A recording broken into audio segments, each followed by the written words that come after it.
Bonjour mesdames, mesdemoiselles et messieurs, bienvenue dans votre émission Vision du Peuple qui est toujours présentée par votre humble serviteur John Bicha sur votre chaîne Vision Télévision. Vous savez vous-même, votre émission Vision du Peuple a l'habitude souvent de décortiquer l'actualité politique. Sur ce, aujourd'hui, nous avons le réel plaisir d'accueillir un invité principal aujourd'hui qui nous a fait l'honneur de nous accueillir aujourd'hui dans sa résidence privée. Là, il s'agit de M. Eric Kabangaï, qui est cadre de l'UDPS et il est aussi président de motocyclistes du Congo. Sur ce, nous allons lui saluer. Bonjour, M. Eric Kabangaï. Bonjour, monsieur le journaliste. Comment vous allez, M. Eric Kabangaï? Non, je suis en forme. Vous êtes vraiment en forme? Très en forme, je vais bien. Merci beaucoup, comme vous constatez. Aujourd'hui, ensemble avec M. Eric Kabangaï, nous allons décortiquer avec lui l'actualité de l'ère. Vous savez vous-même la marche que l'UDPS avait organisée le 9 juillet 2020. La cause de la marche, c'était juste contre l'intérinement de M. Ronsard Malonda à la tête de la CENI. Nous allons aussi parler aussi de la marche de la Mouka. Nous avons vu aussi la Mouka qui a réagi, qui a parlé aussi, enfin, le même langage avec l'UDPS. Comme on est avec un cadre de l'UDPS ici, il va au moins nous éclaircir. Et enfin, nous allons chuter pour parler aussi de la démission du ministre Tunda Yakasende. Comme vous le savez, le ministre de la Justice avait déposé enfin officiellement sa lettre de démission. Sur ce, M. Eric Kabangaï, vous avez organisé une marche le 9 juillet 2020. C'était juste contre l'intérinement de M. Ronsard Malonda. Mais sur ce, nous avons vu au moins des déclarations sorties par là, qu'il y a eu des dérapages dans cette marche. Pour vous, c'est une réussite ou bien c'est un échec pour vous en tant que membre de l'UDPS? Bon, en fait, côté la marche organisée le 9, je vous l'ai dit, c'est une réussite totale. Bien que nous déplorons les incidents et puis les pertes en vies humaines qui se sont tuées durant la marche. Et puis, il y a eu beaucoup plus de pertes côté de nos amis motocyclistes. Beaucoup plus des engins ont été perdus, emportés par les agents de la police. Et il y a eu même des actions de destruction méchantes. On a vu des motos qui étaient abandonnées par les responsables. Ils ont pris fuite à cause des gaz lacrymogènes. Mais on a vu des véhicules bleus de la police marcher sur ces motos-là. En tout cas, ça me rend beaucoup plus triste parce que les responsables de ces engins-là, ce sont des pères de famille. Et au jour d'aujourd'hui, quand on parle avec vous, ils sont en souffrance. Ils n'arrivent pas. On leur a arraché le pain pour leurs enfants. Ils n'arrivent pas à nourrir et prendre en charge leur famille. C'est pour cela, ce côté-là, il y a eu réussite, mais il y a eu en tout cas des actions du côté de la police qui ne reflètent pas l'image de la police qu'on appelle la police de proximité. Mais aujourd'hui, nous avons vu quelques motocyclistes, toujours dans le même contexte. Nous avons vu quelques motocyclistes d'abord, et ça tombe bien, comme c'est vous, le président national des motocyclistes du Congo. Mais on aimerait un peu savoir, votre structure là, comment vous fonctionnez? C'est quoi d'abord l'objectif de votre structure? Est-ce que vous contribuez aussi aux impôts ou bien payez aussi les taxes reconnues ici à Kinshasa? Merci. Tellement vous êtes président, vous pouvez nous éclaircir aussi l'opinion. Je sais que d'emblée, je peux vous dire que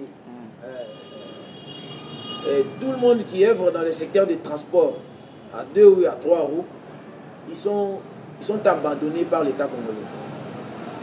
On a vu avec certains, l'ancien régime, l'ancien gouverneur de la ville de Kinshasa essaie un peu de faire quelque chose pour les motocyclistes, mais il le faisait avec des intérêts. Mais je vous dis, jusqu'au jour d'aujourd'hui, tout le monde qui œuvre dans les domaines des transports à 2 et 3 roues, les motocyclistes en général, sont abandonnés par l'État congolais. C'est pour cela, les motards ne paient pas de taxes, les motards ne font entrer rien à la caisse de l'État congolais. Voilà, avec une nouvelle structure, une fédération nationale des transporteurs à 2 et 3 roues. On essaie un peu de fédérer tous les motards au sein de l'association et puis les amener à s'acquitter de leur devoir face à l'État congolais. La loi Bakaji dit, les sols et les sous-sols appartiennent à l'État. L'espace qu'ils utilisent pour stationner avec leurs motos, ils doivent payer pour cela un petit taxe. Et à l'État congolais maintenant, à son tour,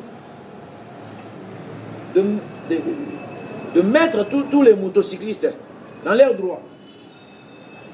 Ils doivent être libres. Mais vous, en tant que président, quelle démarche vous avez déjà entamée pour que l'État congolais puisse répondre au moins aux attentes de tous les Wewa, autrement appelés Wewa ici à Kinshasa? On a déjà entamé de diverses démarches. Je sais que je ne peux pas le dire devant les médias. Les démarches sont en cours. Au moment opportun, on invitera la presse et puis tout le monde sera informé sur cela. Merci beaucoup. Président Éric Kabanga, nous avons vu c'est de la Mouka, nous avons vu hier, ça s'est passé hier, l'air marche. Nous avons vu l'un des 4 leaders de la Mouka, Jean-Pierre Mbemba, qui a aussi manifesté. Mais chose étonnante, nous avons vu dans cette marche, il y a eu beaucoup de Wewa, il y a eu aussi plusieurs drapeaux de l'UDPS qui flottaient derrière le président du MLC. On se pose cette question, l'opinion se pose cette question. Tous ces manifestants, parce que ça se disait que non, les Wewa, il y a des milices, il y a des gens, ceci, des gens non conformes. Mais tant que vous êtes président national de tous ces Wewa-là du Congo, on mairait au moins savoir, vous pouvez un peu éclaircir l'opinion. Tous ces Wewa qu'on a vus hier, tous ces membres de l'UDPS, ce sont les Wewa qui sont sous votre tutelle, ou bien ce sont aussi des infiltrés qui viennent aussi ne fût-ce que de la Mouka? Parce que l'opinion voulait au moins en savoir plus sur ça. Écoutez, les motocyclistes, un motard, voulais-je dire, c'est un citoyen congolais. Comme tous les citoyens congolais qui travaillent dans l'administration publique, qui travaillent dans les entreprises privées. Comment pourrais-je interdire à un motard d'appartenir à un parti politique? Mais moi je vis, comme vous le dites, oui, des milices de l'IDPS, mais durant le mandat de M. Kabila, moi je vis en 2011, on a distribué plus de 26 000 motos sur l'étendue de la République du Congo. Mais ici à Kinshasa, c'était plus de 8 000 motos qui ont été distribuées et des casques. Parce que vous pouvez me dire aujourd'hui, ces 8 000, 12 000 motards là, ils sont où? Pour moi, je dis, ils appartiennent au PPRD. C'est comme ça. Sur les motards qu'on a vus.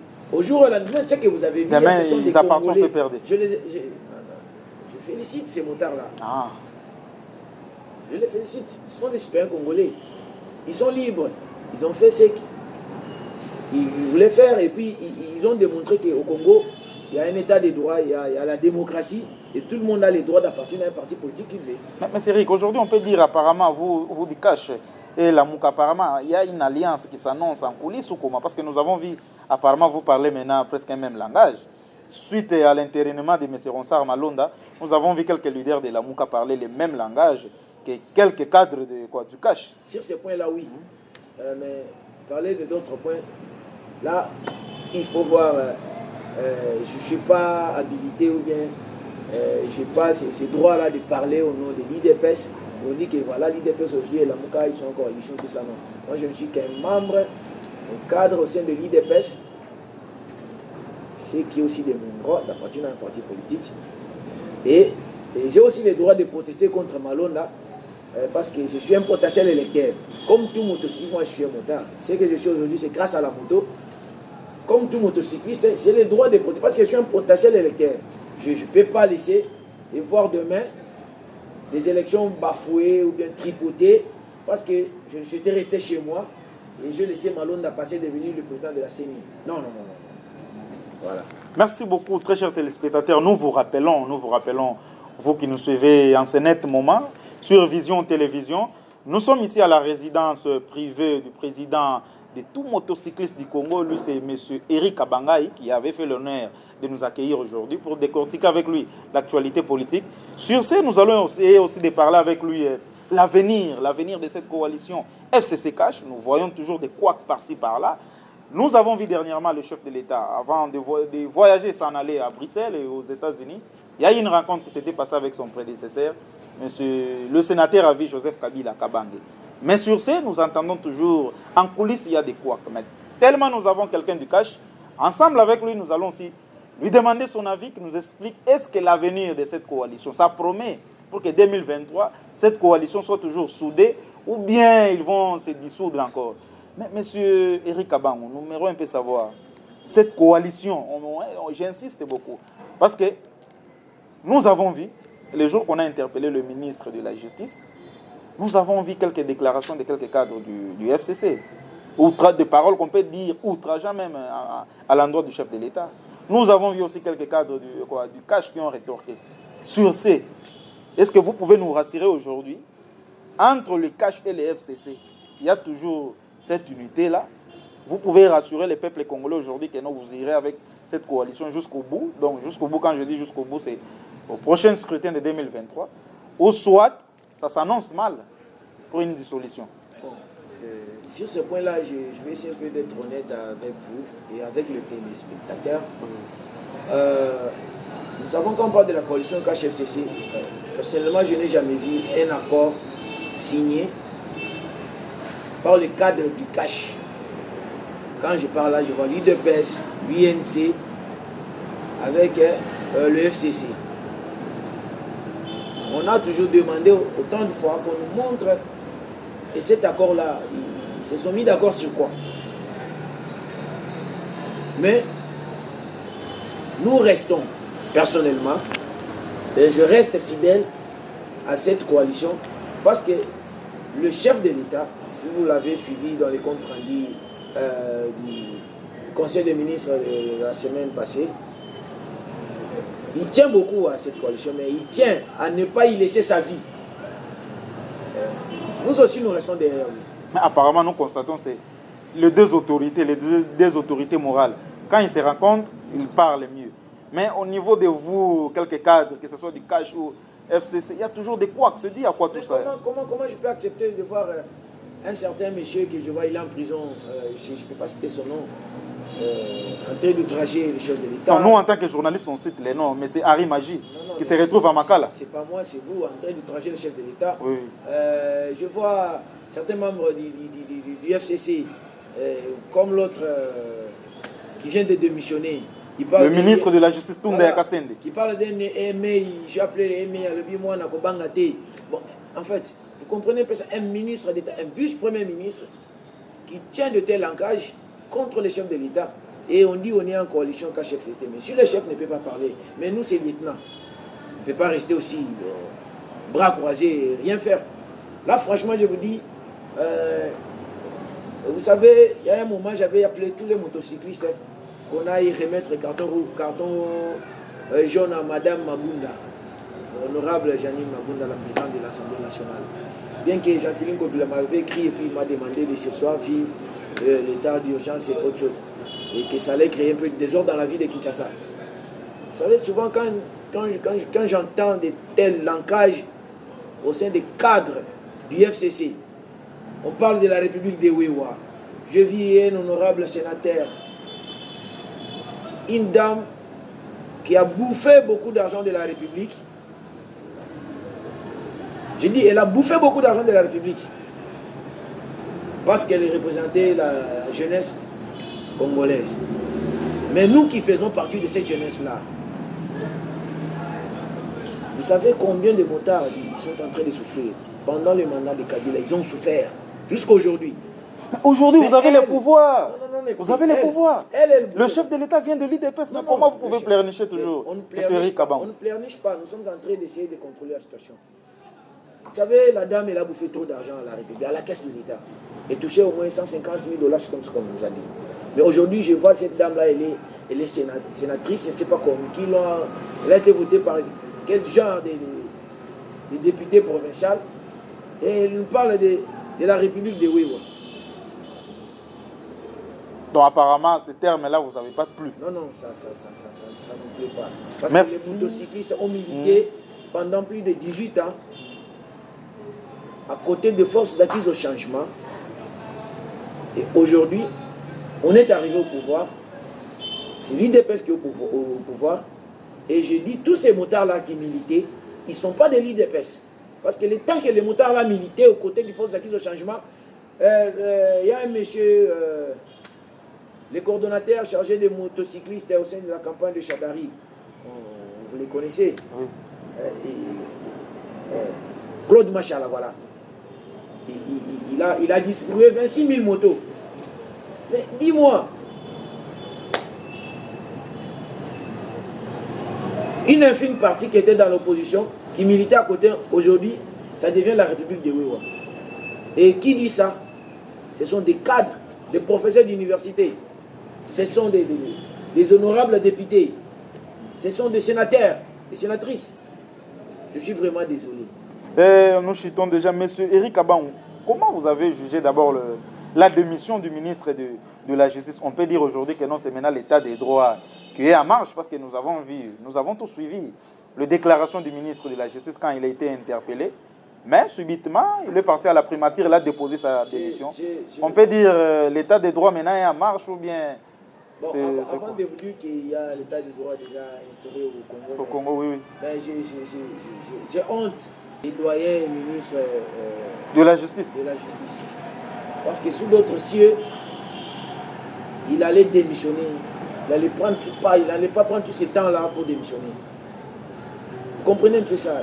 Il a eu même l'audace de faire des déclarations qui n'honorent même pas sa famille politique. Mais honnêtement, il allait le faire. Il allait le faire avant qu'il y ait des négociations, autre chose, et les pousser à démissionner. Non, nous voulons, pour moi je dis, un ministre suspecté pour des détournements qui est, pour moi, qui n'est pas un présumé dans l'acte qu'on l'accuse qu'il a commis. Mais il se met en disponibilité, il démissionne. Il laisse la justice de faire l'enquête et puis rendre les rapports acquis des droits et puis nous dire s'il a commis l'acte en question, soit il est innocent. Mais nos ministres n'ont pas cette culture-là. J'aimerais voir le ministre au sein du gouvernement, Ilou Kamba, et dans le quinquennat de l'excellence monsieur excellent chef de l'État Félix Antoine Tshisekedi démissionner s'il est suspecté d'un acte qu'il a commis ou n'a pas commis avant que la justice prenne l'action en charge, qu'il démissionne avant. Ils doivent vous montrer l'exemple. Comme ça se passe dans d'autres cieux. Merci, M. Éric Kabahou. Nous chutons déjà. Un dernier mot peut-être, nous voulons savoir, au niveau de l'UDPS, il y avait un peu de couac. On voulait savoir, entre Jean-Marc Kabound, Augustin Kabou, il y a presque quelques cadres. Peter Kazadi, qui est député provincial, Paul Chiloum, ils sont un peu nombreux là. Il y avait un peu de couac. Je ne sais pas, au niveau de l'UDPS maintenant, il y a du calme ou bien ces couacs persistent toujours?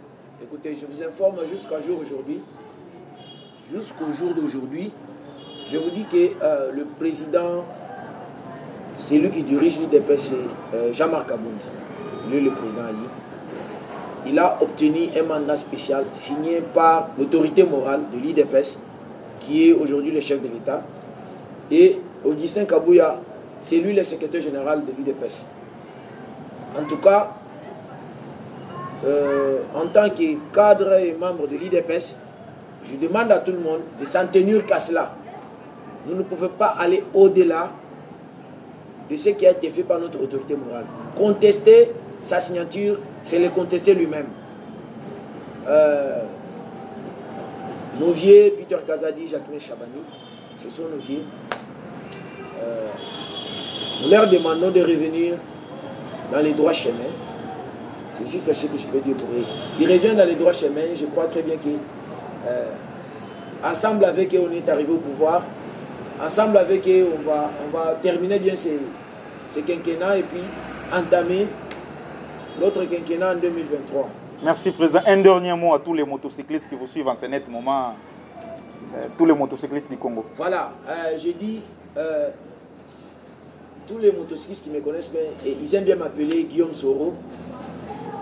Voilà, en tant que Guillaume Soro, je sais très bien, vous m'écoutez très bien. Je demande, j'appelle tout le monde au calme. Nous sommes en train d'observer. Nous attendons la réaction de l'Assemblée nationale. Je crois très bien que nous essayons de protéger nos voix. Parce qu'en 2023, on ira aux élections pour voter le député national provincial et le président de la République. C'est de maintenant que nous devons protéger nos voix, savoir qui va gérer nos voix pour nous donner les électeurs que nous avons votés. C'est pour cela que je vous appelle d'être vigilants et puis nous n'attendons pas les mots d'ordre de l'UDPS. Nous n'attendons pas les mots d'ordre du MLC, la Mouka et consort, non. En tant que citoyens congolais, prenons-nous en charge. Attendons et écoutons ce que l'Assemblée nationale va prendre comme position. Et vous, en tant que motocycliste, vous devez attendre les mots d'ordre de Guillaume Soro. Je vous dirai qu'est-ce qu'on va faire, quelle démarche allons-nous entreprendre et puis quelles sont les finalités. En tout cas, je vous aime bien, je vous félicite pour tout ce que vous avez fait. Et je demande à tous les motocyclistes de rester dans l'esprit de l'unité et de s'aimer. Je crois bien la fédération des transporteurs à 2 et 3 roues va vous apporter de bonnes choses où vos droits seront respectés par les agents sur la voie publique de la police de circulation routière et vos intérêts vous seront octroyés et à vous maintenant de vous acquitter de vos devoirs envers l'État. Merci beaucoup. Merci beaucoup. Nous voilà arrivés à la fin de cette émission. Je dis vraiment grand merci à toute l'équipe technique qui nous a tenu compagnie. Je ne peux pas oublier mon DG, lui c'est le docteur Augustin Kalala qui nous a permis d'ailleurs de se déplacer, de venir ici avec tout matériel pour passer l'émission avec M. Eric Kabango, que je dis encore grand merci. Eric Kabangaï plutôt, que je dis grand merci. C'est lui qui nous a fait aussi l'honneur de nous accueillir dans sa résidence privée. Ce n'est pas facile d'accueillir tout le monde dans sa résidence privée, surtout dans les moments ici de confinement.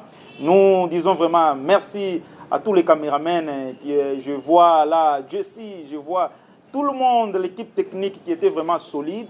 Merci beaucoup. Cette émission, vous allez vraiment la suivre toujours comme d'habitude sur FM, Vision FM 105.5 MHz. Nous sommes aussi sur Canal Easy. Donc partout au monde, même sur YouTube, vous allez suivre cette émission. Sans oublier aussi, nous émettons à Kinshasa, Canal TNT. Merci beaucoup. Restez toujours branchés au programme de Vision Télévision, votre émission Vision du Peuple. Au revoir et prochainement.